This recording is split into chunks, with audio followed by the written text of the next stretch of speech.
আসসালামু আলাইকুম বন্ধুগণ। যদি কেউ মনে করে আমার আইডিটা হ্যাক করার চেষ্টা করেন বা কেউ নেওয়ার চেষ্টা করেন, মনে রাখেন আপনার আইডিটা তো গায়েব হবেই, তার সাথে কী পানিশমেন্ট হবে সে বিষয়টা আপনি বুঝতে পারবেন। সেটা আমি অগ্রিম কিছু বলতেছি না, কারণ কোন জায়গাতে কি করবে লাগে এ বিষয়ে আমার খুব ভালো করে জানা আছে। যদি কেউ ছলচাতুরি করার চেষ্টা করেন আমার আইডি সম্পর্কে, আমার অ্যাকাউন্ট সম্পর্কে, সতর্ক হয়ে যাবেন। আমার নাম, আমার গুগল অ্যাকাউন্ট, আমার bank set up in total clear আছে। অল্প কেউ যদি ত্রুটি করবার চেষ্টা করেন তাহলে কিন্তু আপনার ঘরে আর জীবনে ফেসবুক চালাতে পারবেন না। এই বিষয়টা মাথায় রেখে আমার আইডিতে হাত দিবেন। আমার আইডিতে হাত দিয়ে একজন ধরা খেয়ে গিয়েছে অলরেডি, তাই ওনার নামটা আমাকে দেখালেন। যাই হোক, এই মুহূর্তে ওনার পানিশমেন্ট চলছে।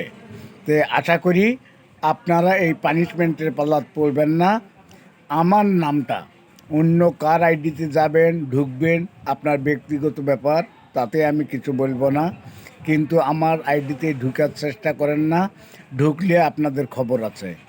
কারণ এটা আজকালের আইডি নয়, এটা আজ হঠাৎ করে গঠন করিনি। আজকে 8 থেকে 10 বছর আগের আইডি। আপনি হাত দিয়ে করবেন কি? আপনার বাবার বাবা, দাদার দাদা আমার আইডিটা হাত দিয়ে কিচ্ছু করতে পারবে না, কারণ আপনার যেটুকু কার্যক্রম ছিল সেটুকু আপনি হারিয়ে ফেলবেন। অতএব আপনারা ভুল করেও আমার আইডিতে হাত দিবেন না।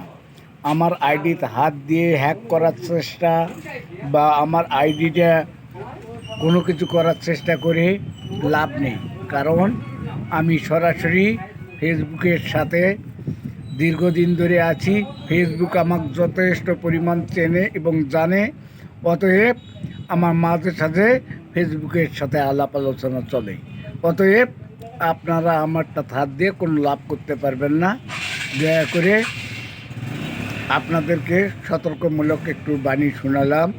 আপনারা যদি ভালো থাকেন তাহলে আমি ভালো থাকব।